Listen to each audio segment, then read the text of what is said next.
Hey, okay, there's this story that is all over the internet right now. I don't know about you, but everyone is talking about it in my feed. Unfortunately, we don't have the room to get into it on the show this week, so we're going to do it right here on the podcast. I got 2 words for you, pal. Katt Williams. It seems to me, Katt, that you had a lot to get off your chest. No. You wanted to set the record straight. If you give a liar a platform to lie, then I'm not being messy by saying, hold on, that never happened, it's untrue, and there are hundreds of witnesses for each thing I'm saying. Okay, Katt Williams is the comedian you just heard there, and he said he's not being messy, but that is not true, okay? He's talking on the very popular Club Shay Shay podcast, which, in case you missed this memo, it's hosted by the pro footballer turned massive media personality Shannon Sharpe. When did Shannon Sharpe become a massive podcaster? I don't know. No one tells me anything. What I'm trying to tell you is this conversation between Katt Williams and Shannon Sharpe has had the internet in a grip, okay? Because from the very start, it was kind of clear that Katt Williams had a bit of an axe to grind. He had a sizable chunk of the conversation to air his grievances with a lot of high-profile comedians. We're talking about Kevin Hart, Steve Harvey, Cedric the Entertainer. It was an almost 3-hour conversation. It was hilarious, it was insightful, and it really was messy, even if Katt Williams says he's not being messy. This is an interview that racked up over 7 million YouTube views in the first 24 hours. At this point, when we're speaking right now, it is at 30 million. Fans and comedy critics alike have been having a field day with everything that Katt Williams said. Ashley Ray is a comedian and podcaster. She's got a lot to say about it. First and foremost, your reaction to this Katt Williams interview.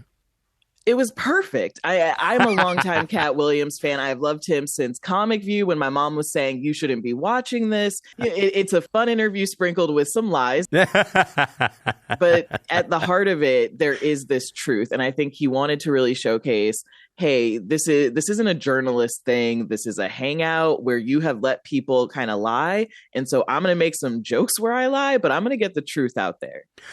First, I think we have to acknowledge that, like, Katt Williams is not a small-time comedian. He's not at the center of comedy, but I think there was a time when he was at the center of comedy, maybe 2006, 2007 or so. You know, like, I kind of remember that being like kind of the peak of the Katt Williams era. Maybe like 2010. And I would say 2010, there were a lot of like movies and TV shows he was kind of in, but I'd say he had a really big resurgence when he was in Atlanta, I think that was 5 or 6 years ago, but he won an Emmy for that. He did. And that's when people realized, oh, Katt isn't just this like comedian who works black clubs and isn't really well known. He's being respected. Younger comedians see what he gave to the industry.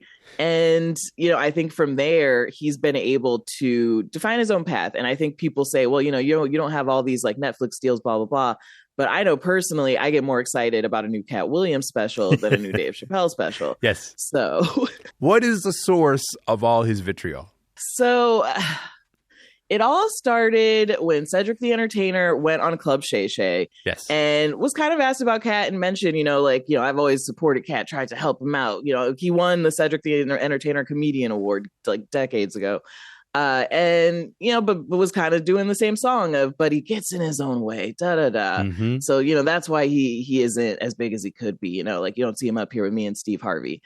And Katt clearly wanted to clear the air on that because his point was just, I don't want to be Cedric or Steve Harvey. I am not trying to host Family Feud. And really, it was showcasing that he does have this place in comedy that they don't want to really admit. Mm-hmm. You want Katt Williams' approval. It hurt every single comedian he called out because they all responded. Every single one was like, no, that's not what really happened. Every single one, from Tiffany Haddish to Kevin Hart to Ludacris. Ludacris put out a whole little rap that didn't even deny what Katt Williams said, but was just like, I have a jet though. So, it was him wanting to, I think, showcase his place.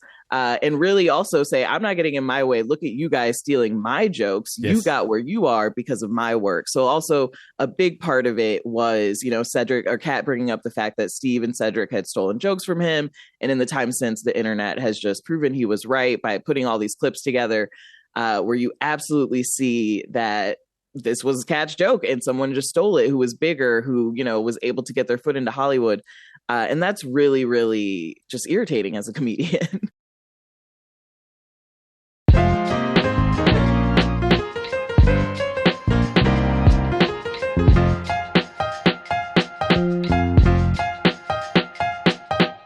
You know what? As you mentioned that, it is time to hear this clip. 1998, I'm doing this joke. It's on Comic View. Cedric comes to the Comedy Store. He watches me in the audience. He comes backstage. He tells me what a great job I did and how much he loves the joke. 2 years later, he's doing that as his last joke on the Kings of Comedy. And he's doing it verbatim. He's just changed my car into a spaceship. Ashley, what was your reaction to that moment? He was absolutely right. And I think comedians know this. We pay attention, but most people, they're not connecting. They probably aren't going to see some Comic View thing. They just see Cedric and they're like, that's so funny. And, in comedy back in 1998, it wasn't like today where everybody's putting everything on TikTok. You can clearly see, who's stealing a joke. So for Katt, it's this. I totally understand why he's sharing this and why it feels like it's kind of breaking the rules. You're not supposed to call out other comics. When it happens, it's kind of always a big deal. The last really big time, plagiarism was accused between comics was Carlos Mencia and Joe Rogan, and that ended Carlos Mencia's career afterwards. So I was like, who are you talking about? I don't even know who that is. Yeah. Mind of Mencia, he had a whole TV show. There's a great Dark Side of Comedy episode about it. Go watch. Yeah. But Joe Rogan called him out, and it ruined his whole career. So you can imagine, like back then, if Katt had this platform, he could have really been like, hey, this isn't fair. This isn't right. People would be on his side. But instead, they just kind of paid him off in a way. It was like, well, Katt, we all think you're funny, but I'm going to take your material. So again, I just love that he laid it all out in a way that comedians aren't expected to do, really. It goes against the code, against the rules. You don't talk about your fellow comics that way. And Katt did not care. Listen, you're in LA. What's been the reaction in the comedy circles that you're in? Oh, I mean, everybody's talking about it. Every single person is sharing their moment of when they met Katt Williams. So it was just, I think, such insider baseball for comedians that everybody's going to talk about it for forever. There's so many little details he shares of behind the scenes on certain movies and auditions and actors.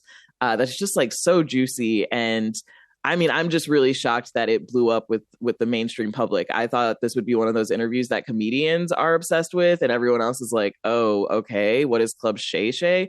But no, everyone was like, I got to hear this. Was there a moment you think in that interview that made it sort of cross over to that wider audience? I'm sort of thinking here of like the moment where he's like, all these comedians, all these black comedians are married to white women, and yeah. and they all have this weird face, and he did this. Yeah, he said weird face, light-skinned women. That was the phrase. I'm so glad you remember the exact phrase. Oh, I mean, well, there were so many key phrases in this, and I mean, that's one reason it jumped over is because he's Katt Williams. He's so good at turning a phrase. He's so good at it. We got that one. We got you having an unnatural allegiance to losers is not like you, which I was like, can I put that on my tombstone? I'm borrowing that. Katt, you can come after me if you want, but I'm just saying it to people. I'm just going to have that on my LinkedIn, maybe. I'm putting it everywhere. But there were so many gems like that because he is just so good at it. He knows how to just be funny. I appreciate that you mentioned that all these big names felt like they had to respond. You mentioned this earlier.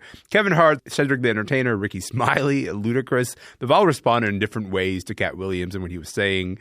What stood out for you about the responses?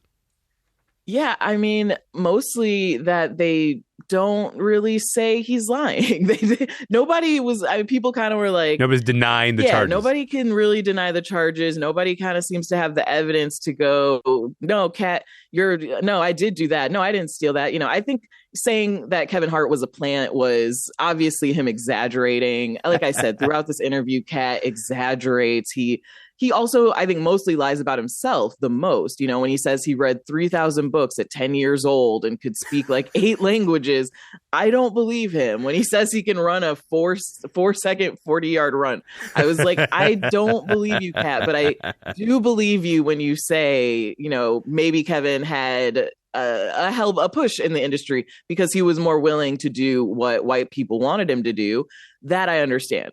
Saying Ludacris is in the Illuminati, a little out there, but I do understand him saying Ludacris got this role that I auditioned for because he was willing to just do the jokes that they had for him. So again, nobody came out and was like, that's wrong. It was always just, yeah, well, I'm rich and you're not. So I think, he knew, like he said in that clip he played, he knew there's going to be witnesses to what he's talking about. And all the witnesses are just coming out in these responses. So we've been talking about the way that Katt Williams has been trending so much because of this interview. But I'm curious, in terms of just like the attention that he gets, I'm curious how you think this attention is going to impact him within the comedy industry and among his peers. What do you think is going to be the reaction to it? I mean, he's already, I think, riding this wave of a comeback. It's past a comeback. He was back. Now it's just even stronger. He has a tour, the Dark Matter tour he announced. I think people are starting to have that conversation finally of, you know what? He is on the pedestal I put Dave Chappelle on. This is a comic that maybe I dismiss as like a BET comic or something back in the day. And now I'm realizing how much he inspired in the industry. So I think that's amazing. He also announced that Kevin Hart's ex-wife, who used to write his jokes, will be opening for him on this tour. So I don't think he's done being messy. I think he's still in it for the drama. Tamia Hart is going to be opening. And there's always been a lot of rumors that she wrote a lot of the jokes that put Kevin on. And so Katt giving her that stage, he's not done taking shots at his peers.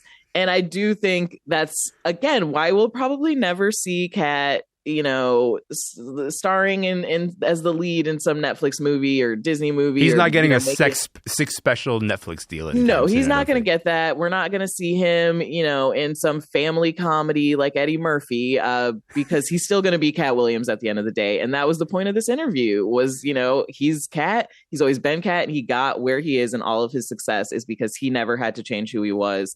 And I think other comics are kind of resentful of that. You see, Steve Harvey, all these other comics who had to change who they were, their personalities, their brands to make it in a, white dominated Hollywood. And Katt opted out and was fine.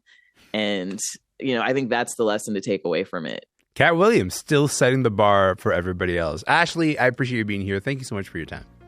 Oh, thank you so much for having me. This was great. Of course. To talk about mess, dude, come back literally anytime. Thank you. Always. Ashley Ray is a comedian, actor, and host of the podcast TVSA. She's in Los Angeles. And you can watch, and I beg of you to watch, the entire Katt Williams interview over on Shannon Sharp's official YouTube channel.